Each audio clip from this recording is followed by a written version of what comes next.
ایک لمحہ تمہیں ایسا بھی میسر ہونا چاہیے اپنے اوقات زندگی میں جس میں تمہارے اور تمہارے رب کے درمیان کوئی بھی نہ ہو.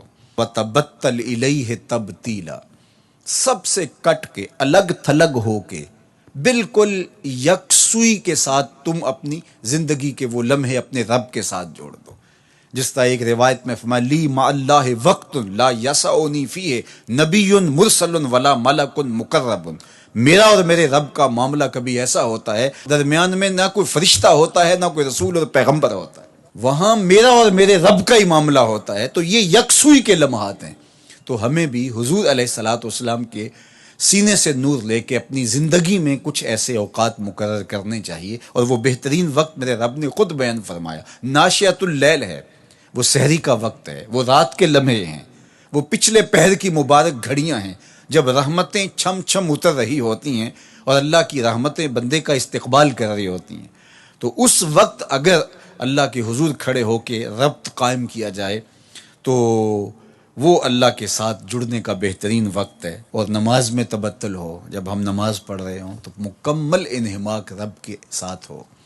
سیدنا علی المرتضیٰ رضی اللہ تعالیٰ عنہ کے بدن میں تیر لگا ہے اور وہ نماز میں مصروف ہیں اور تیر نکال لیا جاتا ہے. جب سلام پھرتا ہے تو پھر آپ کو پتہ چلتا ہے کہ یہ تو جو ہے وہ تیر تھا جو نکال لیا گیا. تو یہ انہماک ہے، رب کے ساتھ انہماک. اور وہ فرمایا گیا حدیث جبریل میں کہ اپنے رب کی اس طرح عبادت کرو کہ گویا تم اسے دیکھ رہے ہو. اور اگر یہ کیفیت پیدا نہیں ہوتی تو کم از کم یہ کیفیت تو ہو کہ وہ تمہیں دیکھ رہا ہے.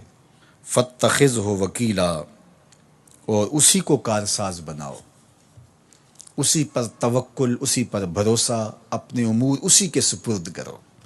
جب اپنے امور اپنے رب کے سپرد کرنے کا مزاج پیدا ہو جاتا ہے زندگی سوکھی ہو جاتی ہے. تدبیر کریں، اس کے لیے حکمت عملی ضرور آپ وضع کریں، لیکن کچھ کام کر کے اللہ پہ چھوڑ دیں. اگر توکل بھی یہی ہے کہ آپ گھٹنا بھی باندھیں اور سپرد اللہ کے کر دیں، اسی کی طرف سے کام ہوتے ہیں اور وہی کارساز حقیقی ہے. تو فرمایا کہ فَاتَّخِذْهُ وَكِيلًا، اسی کو کارساز بنا لیجئے اور اسی پر اپنے کاموں کو چھوڑ دیجئے. جو کشتیاں اس کے نام پر ڈال دی گئیں وہ ڈوبتی نہیں ہیں، وہ منزل تک ساحل تک پہنچتی ہیں. تو ہمارا تو اتنا ہی کام ہے کہ کشتی ڈال دی، لیکن اس کو پار لگانا تو اسی کا کام ہے.